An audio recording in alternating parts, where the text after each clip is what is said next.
Haleluya, puji nama Tuhan. Shalom umat yang dikasihi Tuhan. Selamat Shalom. pagi.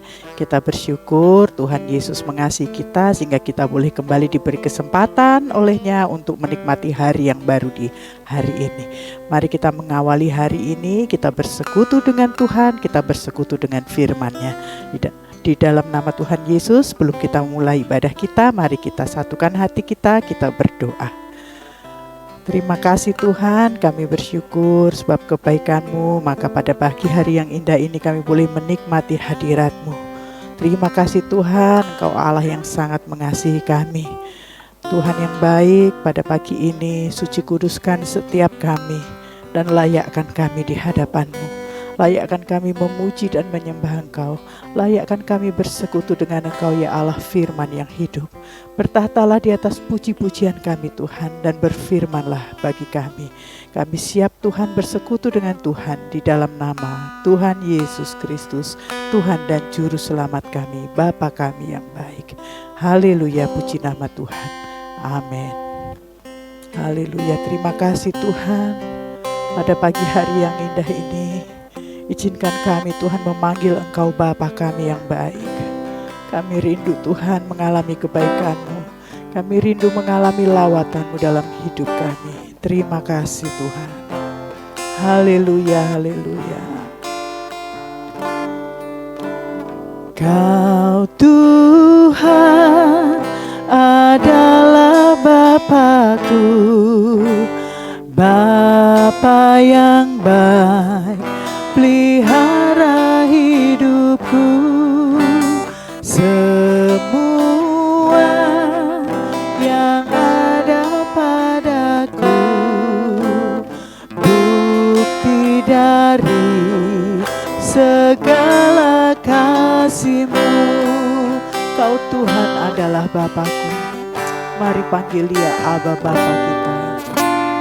Kau Tuhan adalah Bapa-Ku, Bapa yang baik, pelihara hidupku.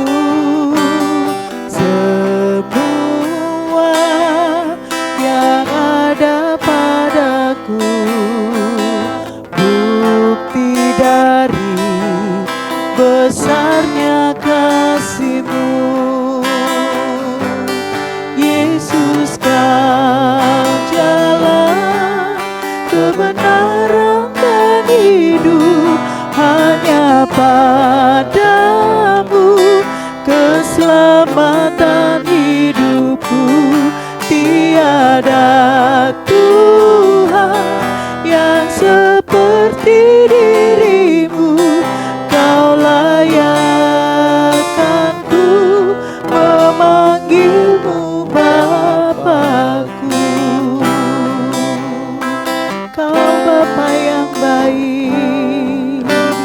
Kau Tuhan adalah Bapa-Ku, Bapa yang baik, pelihara hidupku. Semua yang ada padaku bukti dari segala kasih-Mu. Yesus, Kau jalan, Yesus, Kau jalan kebenaran dan hidup, hanya padamu keselamatan hidupku. Tiada Tuhan yang seperti diri-Mu. Kau layakkanku memanggil-Mu Bapa-Ku. Yesus, Kau jalan, Yesus, Kau jalan kebenaran dan hidup, hanya padamu keselamatan hidupku. Tiada Tuhan yang seperti diri-Ku. Kau layakkanku memanggil-Mu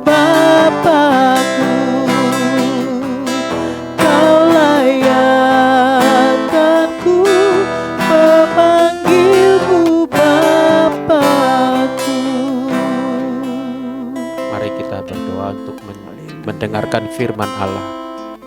Mari Bapa yang baik, Engkaulah yang berbicara di tengah-tengah kami. Firman yang kami baca, kami renungkan, khotbah yang kami dengarkan, kiranya melaluinya kami boleh mendengarkan suara Tuhan yang menjadi berkat bagi setiap kami. Kami siap mendengarkan-Mu. Dalam nama Yesus kami berdoa. Sama-sama kita katakan amin. Selamat hari Jumat pagi. Kembali bersama saya akan membawakan tema kamu bisa berubah. Sama-sama katakan kamu bisa berubah. Ya.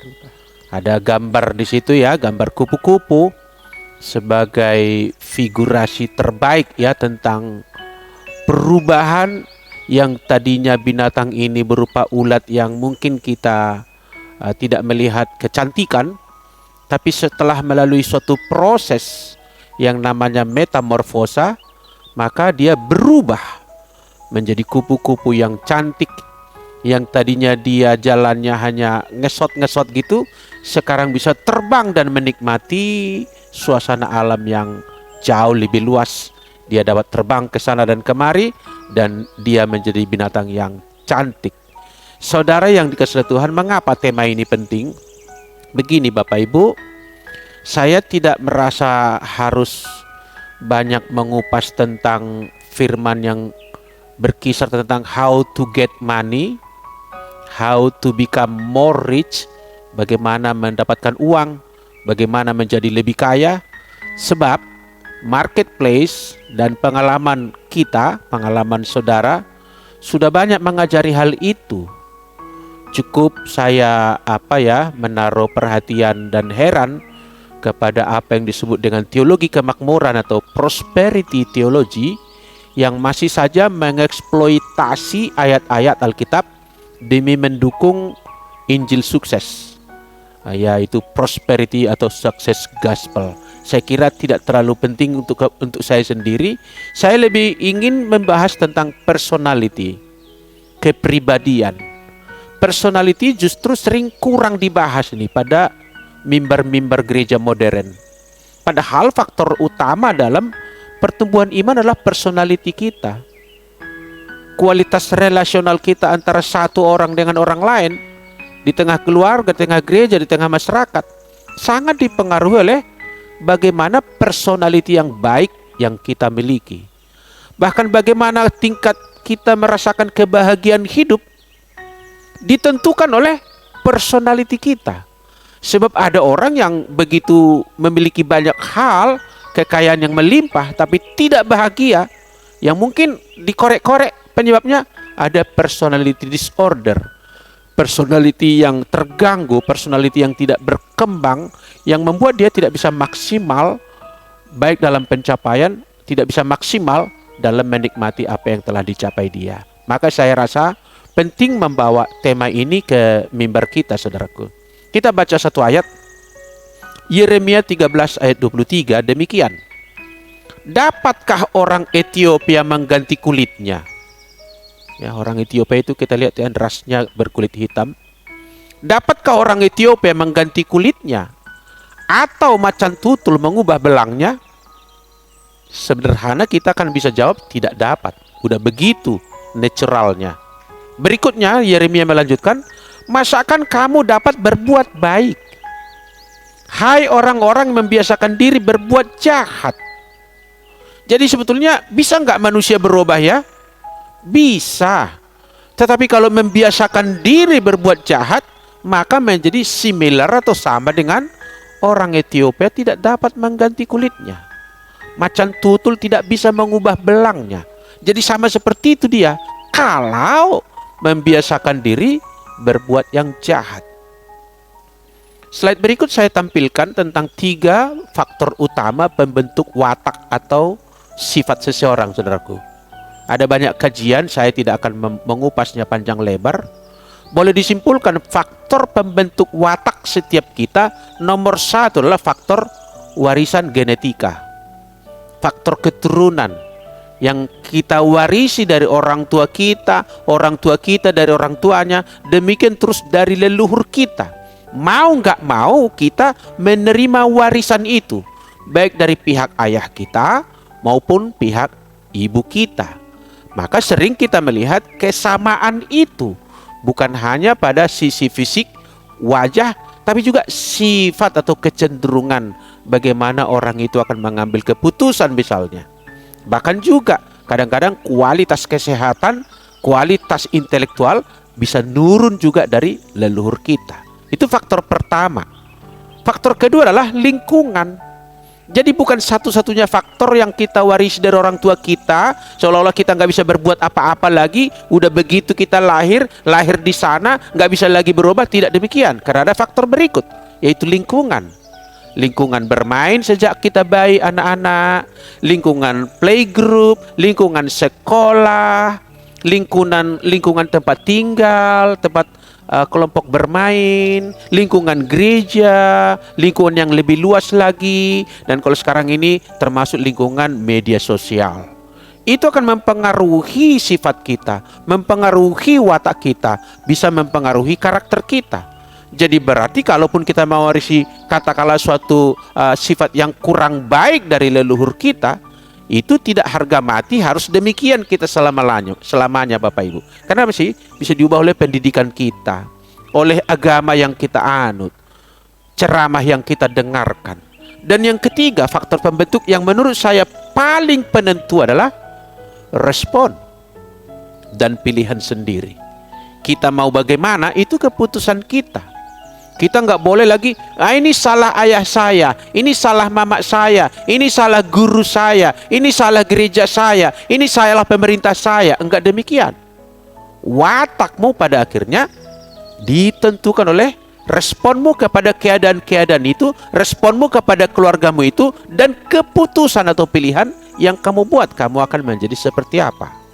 Sehingga kalau dikatakan tadi dapat kalau orang Ethiopia mengganti kulitnya, iya memang itu tidak. Tetapi kalau untuk sifat kita bisa, asalkan kita tidak membiasakan diri dengan sifat yang katakanlah negatif tadi, sehingga itu dipandang jahat di mata Tuhan.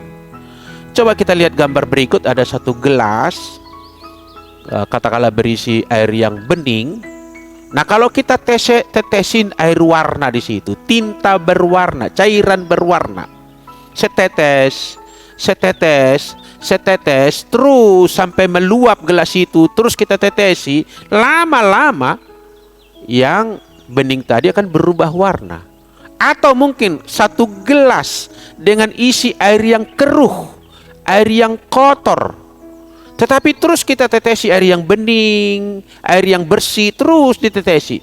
Yang bersih ini lambat laun akan mendesak yang kotor itu juga keluar. Kalau kita percaya figurasi ini, maka betul tidak mungkin kita tidak bisa berubah di dalam hidup ini. Saya sebelum melanjutkan, saudaraku, kalau Bapak Ibu mengenal saya sekarang, katakanlah bisa lancar berbicara. Kalau saya berkaca ke belakang siapa diri saya ketika anak-anak, saya adalah pemalu yang luar biasa. Saya menarik diri dari keramaian. Kalau ada tamu orang tua saya bersembunyi, saya pergi menjauh gitu, saya tidak ingin berjumpa dengan orang. Tapi ketika saya menjadi hamba Tuhan, itu saya berubah, saudaraku. Saya bisa menjadi seorang yang komunikator di ruang publik, saya bisa berbicara banyak, berubah, saudaraku. Tidak ada yang tidak bisa berubah, katakan amin. Nah, kita lihat beberapa ayat berikut ini. Tulisan Rasul Nabi yang lain, Yeskiel pasal 36 ayat 26, demikian bunyinya, kita ikuti. Kamu akan kuberikan hati yang baru. Siapa yang ngomong ini? Tuhan. Kamu akan kuberikan hati yang baru dan roh yang baru di dalam batinmu. Dan aku akan menjauhkan dari tubuhmu hati yang keras, dan kuberikan kepadamu hati yang taat. Lihat saudaraku, agenda Allah adalah agenda perubahan, menggantikan hati kita dengan yang baru, desain surgawi, di dalam roh kita yang dibaharui, di dalam batin kita, di dalam jiwa kita. Di sanalah perubahan itu dimulai. Maka dalam ilmu teologi Kristen dikenal perubahan dari dalam keluar, inside out change. Sedangkan dunia ini mengajarkan perubahan itu dari luar, katakanlah dari kulit sampai ke dalam gitu ya. Belajar kepribadian, belajar cara berjalan, belajar cara berbicara, public speaking. Mudah-mudahan berubah orang itu jadi lembut dengan terapi musik, kira-kira mudah-mudahan menjadi lembut jiwanya dari luar ke dalam. Tapi kalau Kristen dari dalam, karena dikerjakan oleh Roh Allah di dalam pusat hidup kita yang nanti akan bergerak sampai kepada luar atau ekspresi daripada diri kita itu, saudaraku. Jadi dapatkah seseorang berubah? Menurut Nabi Yeskiel, memang itulah rencana Tuhan. Kita bandingkan satu ayat lagi. Paulus menulis di kitab Roma 12 ayat 2 demikian. Janganlah kamu menjadi serupa dengan dunia ini, tetapi berubahlah oleh pembaruan budimu, sehingga kamu dapat membedakan manakah kehendak Allah, apa yang baik, apa yang berkenan kepada Allah, dan apa yang sempurna. Jadi saudaraku, Paulus sama dengan Yeskiel. Cuman penekanan Paulus di sini ada pada tanggung jawab kita. Yeskiel tadi Allah akan memberikan hati yang baru. Sekarang Paulus melengkapi. Kamu jangan serupa dengan dunia ini, berarti kamu juga menanggapi hadiah atau anugerah dari Allah dengan mau berubah, melatih dirimu berubah. Itu yang dimaksud oleh Paulus. Berarti kalau kita anggap keduanya mewakili PL dan PB, PL dan PB sejajar. Tuhan mau kita berubah. Nah, kita bandingkan ada ayat keluhan dari Yeremia. Dikatakan Yeremia 7:16, tetapi engkau janganlah berdoa untuk bangsa ini, janganlah sampaikan seruan permohonan dan doa untuk mereka, dan janganlah desak aku, sebab aku tidak akan mendengarkan engkau. Ini adalah konteks ketika Yeremia berkhotbah kepada bangsa itu, memberikan ceramah kepada bangsa itu, membimbing bangsa itu, tapi mereka bebal, membiasakan diri berbuat yang jahat. Itu yang dikatakan oleh Yeremia tadi. Sehingga dia sama dengan orang Ethiopia, tidak bisa mengganti kulitnya. Nabi Yeremia berkeluh kesah. Saya berikan judul di situ, keluhan Nabi Yeremia, saudaraku. Kita bandingkan satu ayat lagi, Yeremia 15 ayat 1. Tuhan berfirman kepadaku, sekalipun Musa dan Samuel berdiri di hadapanku, kata Tuhan, hatiku tidak akan berbalik kepada bangsa ini. Usirlah mereka dari hadapanku, biarlah mereka pergi. Ini kalau kita bebal seperti orang Israel di masa yang lalu. Maka dikatakan sekalipun Musa yang bersyafaat, sekalipun Samuel yang memohon di hadapanku, aku tidak akan memberikan berbalik hati kepada bangsa itu. Kira-kira gitu. Karena bebal. Berarti saudaraku, supaya jangan keluhan Nabi Yeremia ini menjadi berlaku bagi kita, ayo kita mau berubah, katakan amin. Jangan mengeraskan hati. Apabila kamu dengarkan firman Allah, janganlah kamu mengeraskan hatimu, saudaraku. Kita lanjut. Kenapa kita yakin bisa berubah supaya juga keluhan Nabi Yeremia tidak berlaku bagi kita? Pertama, saudaraku, memang kita belum selesai. Kita masih terus dibentuk. Bukan saja tingkat pendidikan kita belum selesai, belajar itu tidak pernah selesai, karakter kita pun belum selesai. Artinya masih dikehendaki ada perubahan. Berarti pasti bisa dan harus memang berubah. Yang kedua, kebutuhan adanya penyesuaian sifat kita terhadap situasi. Katakan gini, saudaraku, seorang yang terlahir mewarisi katakanlah sifat pendiam. Itulah sifat dia yang bawaan lahir. Nah, sekarang dia bekerja sebagai direktur marketing, direktur pemasaran. Kira-kira cocok nggak dia jadi pendiam? Berubah, saudaraku. Dituntut oleh lingkungan baru, dituntut oleh profesi ini, memaksa dia. Itu Tuhan mungkin izinkan itu dia mengalami situasi yang tidak menyenangkan bagi dia, yang harusnya dia ingin berdiam diri, ingin menyendiri, tapi dipaksa Tuhan supaya dia berubah agar ada suatu proses perkembangan di dalam diri orang itu. Atau kalau tadinya dia seorang yang katakanlah sanguins gitu ya, seorang yang ramai, seorang yang suka bergaul, seorang yang hai, halo gitu ya, banyak basa-basi gitu, humor-humor gitu. Tapi kemudian dipercaya dia menjadi Panglima TNI. Kira-kira Cocok nggak seperti itu ya? Enggak, tipikalnya nggak cocok. Sebagai panglima TNI dia harusnya meningkatkan sisi kolerisnya, ketegasannya, keberaniannya. Artinya apa saudaraku? Kita bisa berubah dan situasi kadang-kadang memaksa kita berubah. Yang ketiga, pernikahan saudaraku. Ini tidak semua lengkap saya kupas, hanya beberapa poin. Pernikahan adalah lembaga utama dan terakhir pembentukan yang menghendaki kita berubah. Jadi kalau tidak karena berubah di pekerjaan, tidak berubah karena di masyarakat, harus berubah karena menikah. Contoh, kalau tadi kita adalah seorang yang menghayati ingin menyenangkan diri sendiri, memuaskan keinginan sendiri, apa-apa sendiri, kemauan sendiri. Sekarang menikah kan tidak sendiri lagi. Dia harus mulai mengikis sisi ego dari dirinya. Apalagi punya anak saudaraku, punya anak satu, punya anak dua. Wow, yang tadinya dia berpusat pada diri sendiri, dilatih harus berpusat kepada anaknya. Dia ingin tidur nyenyak, anaknya menangis, dia harus bangun saudaraku. Berarti pernikahan itu sendiri menyuruh kita berubah saudaraku. Itulah sebabnya firman Tuhan berkata, besi menajamkan besi, manusia menajamkan sesamanya, dan tempat yang paling baik untuk mengasah kita seperti saya ini dengan istri saya. Keluarga, diasah saudaraku. Harus berubah. Nggak boleh nggak berubah, karena saya sekarang bukan sendiri. Maka mungkin pastoral counseling untuk pranikah mungkin perlu juga dicek ya. Kamu ego nggak? Kamu bisa nggak bersama dengan orang lain? Kalau nggak, lebih baik tak usah menikah lah. Kalau hanya untuk dirimu sendiri terus. Sama-sama katakan, saya bisa berubah. Karena berkeluarga, karena pekerjaan, karena lingkungan. Dan karena memang saya belum selesai. Jangan udah puas dengan diri kita. Jangan katakan, udah sampai di sinilah saya. Masih kita harus berubah terus. Selanjutnya, contoh kasus.